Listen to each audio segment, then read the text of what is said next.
अस्सलाम वालेकुम। आइए दोस्तों, रोज़ाना की तरह जैसा कि मैं आपको रोज़ाना कोई ना कोई बड़ी शख्सियत और अच्छी खबर के साथ आपसे रूबरू होते हैं।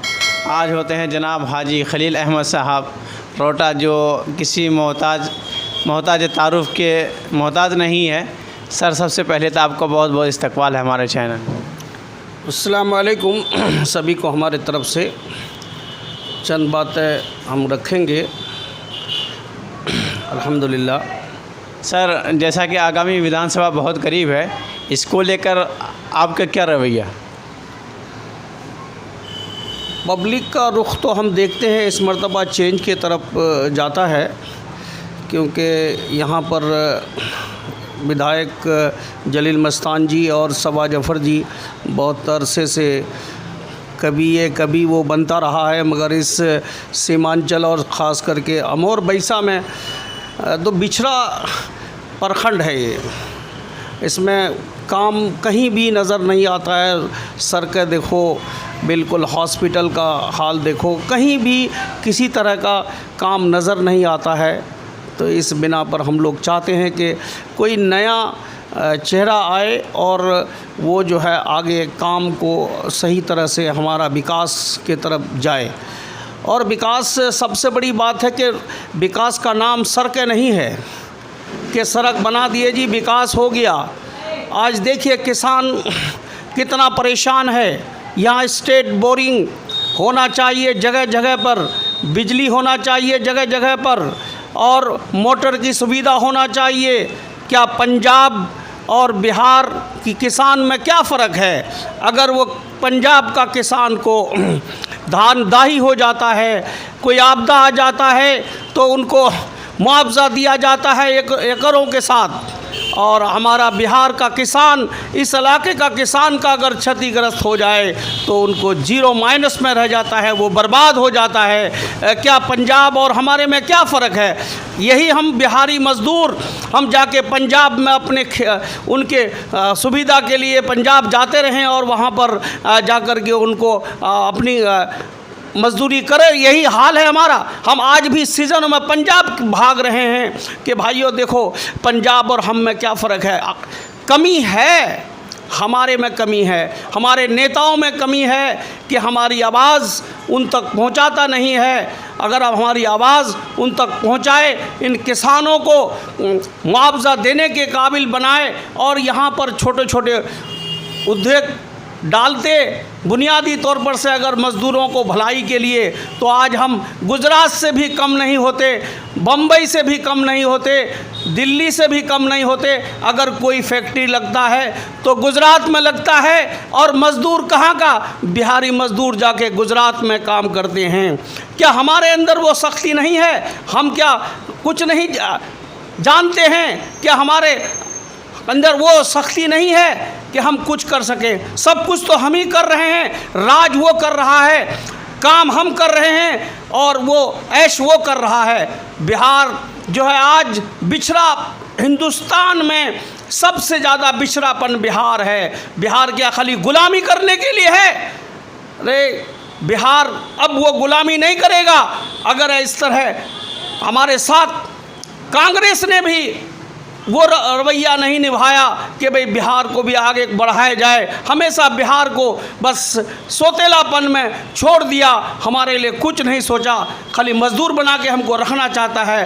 कि भाई अब इंशाअल्लाह ये बिहारी कौम जाग गई है। इंशाअल्लाह आने वाला वक्त में इंशाअल्लाह मुँह तोड़ जवाब देंगे, और ये बदहाली को मिटाने के लिए इंशाअल्लाह ऐसा चेहरा लाएंगे कि अब दुनिया देखती है। आज हमारे लिए आवाज़ उठाने वाला एक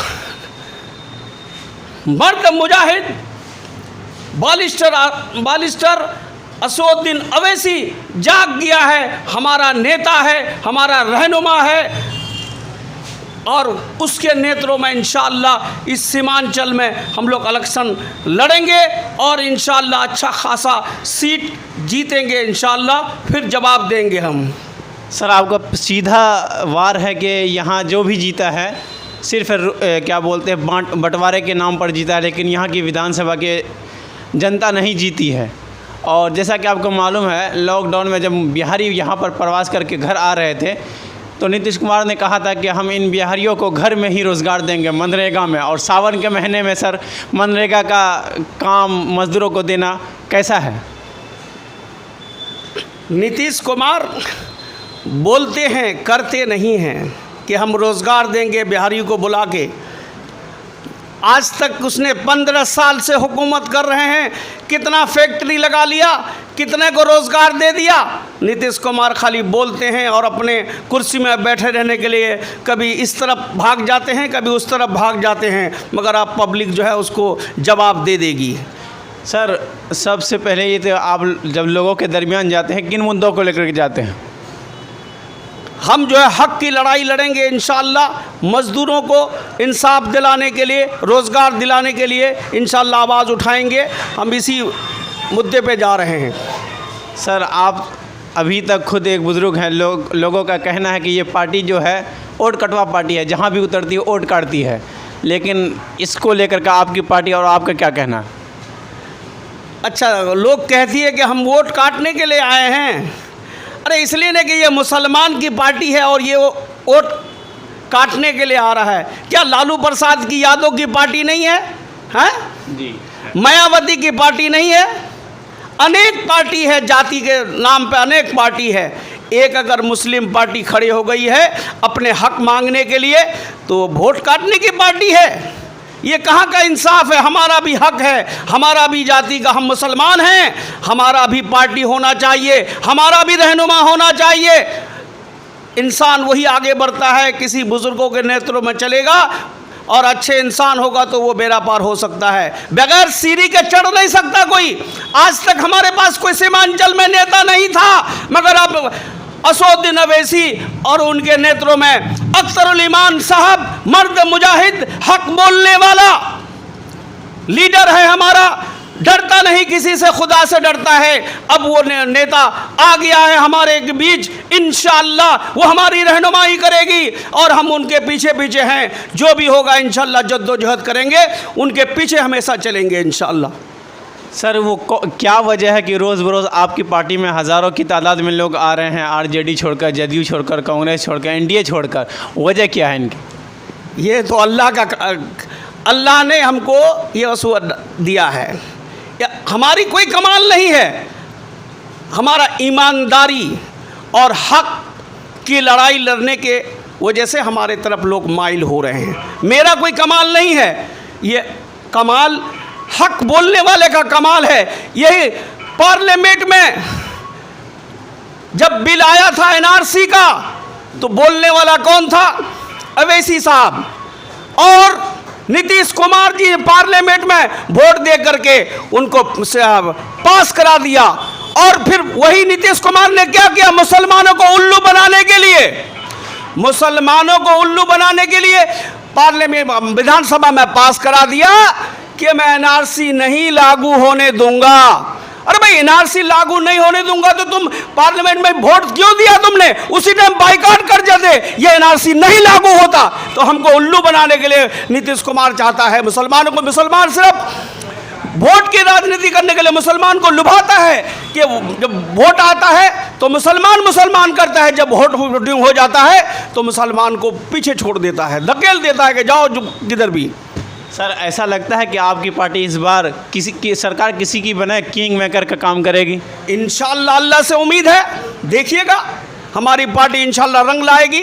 और यहाँ क्या, इंशाअल्लाह पटना में भी हम धारेंगे शेर के तरह से। हमारा अख्तर साहब पटना में सर पैरस रहेगा, किसी भी मुद्दे में वो छोड़ेगा नहीं, चाहे प्रधानमंत्री भी हो या पीएम हो, सीएम हो, सबको इंशाअल्लाह इस सीमांचल के बारे में बताएंगे जो बदहाली है।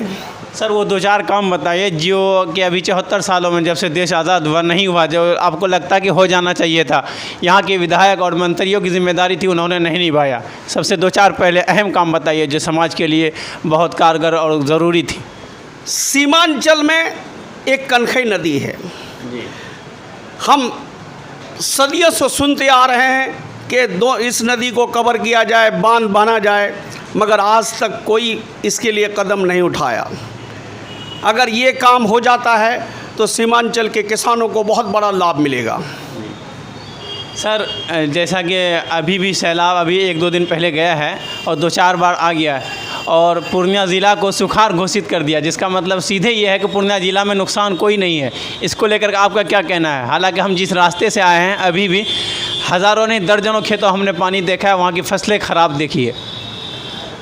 किसने कह दिया कि सूखाग्रस्त कर दिया? यहाँ का नेता नाअहल लोग हैं जो यहाँ का रहनुमाई करते हैं। उनको चाहिए कि आए, सर्वे करे, देखे हज़ारों एकड़ ज़मीन नुकसान हो गया सैलाब में, और ऐसे वक्त में नुकसान हो गया कि कुछ भी नहीं हो सकता। आज भी हज़ारों एकड़ में पानी में डूबा हुआ पूर्णिया डिस्ट्रिक्ट। अब खाली या ऐसा नज़र आता है, लोगों को हरियाली नज़र आता है, एक खेत बजने से कुछ नहीं होता, हज़ारों एकड़ ज़मीन नुकसान हो गया। सर सबसे रोमांचक सीट होने जा रही है अमौर विधानसभा, और यहाँ पे आपको जैसा कि मालूम होगा सुरजापुरी कुल्हिया ये दोनों की लड़ाई बहुत रही है। क्या आपकी पार्टी तीसरा विकल्प निभाकर इस लड़ाई को सदियों के लिए ख़त्म कर देगी? यही लड़ाई के लिए तो हम अख्तर अली मान साहब को लाए हैं, ना कुल्हिया ना सुरजापुरी। लोग कहते हैं कि बहारी से लेके आ गए हैं, ये कौन कहता है? कांग्रेस के लोग कहते हैं कि ये बहारी है। तुम तो सिर्फ विकास के नाम पे वोट नहीं लिया, विकास के नाम से हुकूमत नहीं किया, तुम तो सब सुरजापुरी कह करके 20-30 साल तक तो हुकूमत किया। अब आपको पता चलेगा कि सुरजापुरी क्या है या कुल्हिया क्या है। न्यूट्रल आदमी है ये आदमी, ऐसा कदावर नेता है कि ना सुरजापुरी देखेगा ना कुल्हिया देखेगा। जहां ज़रूरत होगा विकास का वही काम करेगा, और सबसे पहला काम इंशाअल्लाह अगर अख्तर अली मान बन गया, पार्लियामेंट तक पहुंचाने का काम हम लोगों का है। अगर ये पार्लियामेंट तक पहुंच गया तो किसानों को, यानी कि हर किसानों को उनके खेत तक स्टेट बोरिंग दिया जाएगा और मोटर दिया जाएगा। यह अज़म है हम लोगों का कि सबसे पहले किसानों को फ़ायदा पहुंचाना है। सर आपने ये आखिर में हमारे चैनल के माध्यम से लोगों को क्या पैगाम देंगे?